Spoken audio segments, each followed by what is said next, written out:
Hello students, Teacher Grace here. Here are the tips to ace your exams.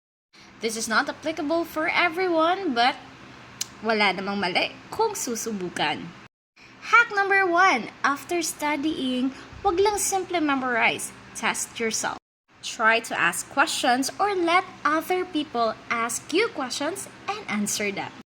Step number 2. Use the Pomodoro technique. You study for 25 minutes, tapos mag-rest ka ng 5 minutes. Focused ka na, hindi ka pa drain. Hack number 3, rewrite important points in your own words. Mas madali mo siyang maaalala kung ikaw mismo yung nag-summarize or galing sa'yo yung idea. Hack number 4, organize your notes. I-highlight mo yung mga keywords or use color code. And hack number 5, rest well. Matulog ka ng maigi bago mag-exam. Remember, hindi effective ang puyat. A well-rested brain remembers more. So remember, study smart, not just hard. Follow, subscribe, like, and share. See you in the next video.